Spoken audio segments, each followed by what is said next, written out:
Nakakalungkot po na balita. Chris tuluyan ng napabayan. Kuya Val gustong ampunan si Chris. Bago po ang lahat, isang magandang araw po sa ating lahat.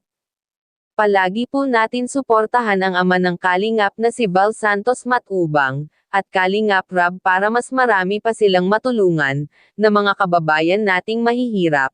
Paalala lang po sa lahat ng nanonood ng mga video ng Kalingap, please po wag po natin skip ang ads, para mas lalong marami pa ang matulungan ng Kalingap, at malaking tulong na po yan lalo na sa mga pinapabahayan ng Kalingap, at sa lahat ng beneficiary ng Kalingap. Ngayon po pakiusap lang namin na sana patapusin muna ang videong ito, para malaman ang nilalaman nito bago po kayo magkomento. Maraming salamat po. Ngayon panoorin po natin ang maikling video na ito. Isulat ang pangalan sa papel o kapirasong papel. I-check ito ni Attorney Javier Quilion. Sige natin. Yes. Okay. Melissa, nakatatlo ka agad, kuya.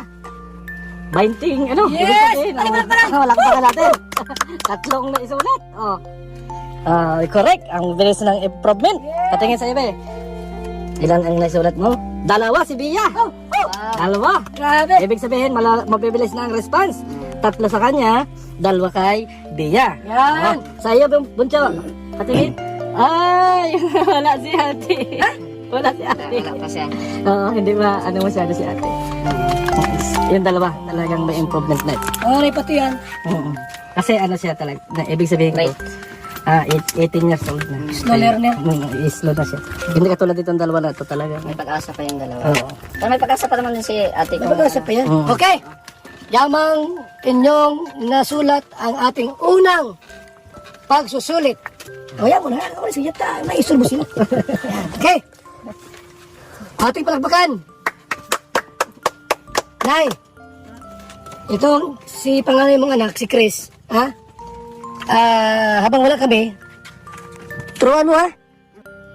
Ano, turuan niyo po? Okay, so yamang naisulat ninyo, ni Bia at ni Melissa ang inyong pangalan. Si Chris, may assignment ka. Pagbalik namin sa Sabado, dapat ang assignment mo isulat sa papel ang iyong pangalan. Kompleto. Chris Babylonia. Okay? Sa ating next na pagsusulit.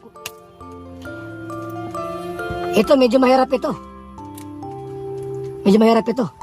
Pero bahagi ito ng ating pagsusulit. Ano?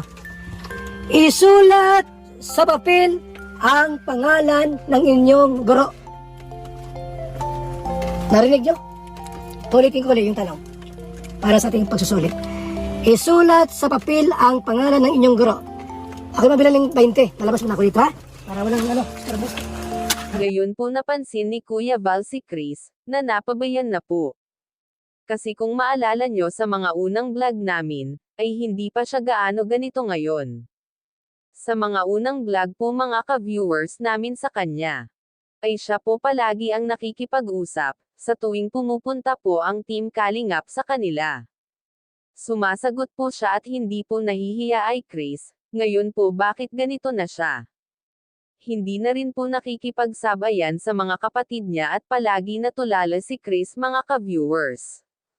Yan po agad ang napansin ni Kuya Val sa kanya, at saka sa tuwing dumadating ang Kalingap nasa loob pa siya ng kwarto mga ka-viewers. Kailangan tawagin si Chris ng ilang beses para lang po lumabas. At naawa oo kami sa kalagayan ni Chris, kasi ang hindi po naliligo at hindi po nagpapalit ng damit si Chris. Ayaw na rin sumulat, kaya naisipan po ni Kuya Val na bigyan siya ng bagong assignment. Naisulat ang buong pangalan niya, para sa pagbalik ulit ni Kuya Val titingnan kung talagang sumunod siya sa pinapagawa ni Kuya Val sa kanya.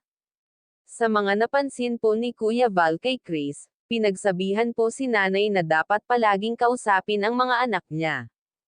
Kasi sa tingin po ni Kuya Val kailangan ng kausap ang mga bata na ito, para mas lalong masanay talaga sila makipag-usap, kasi hindi pa po talaga gaano nakikipag-usap sila, nahihiya pa rin po sila, hindi pa talaga naaalis sa kanila ang mahiya.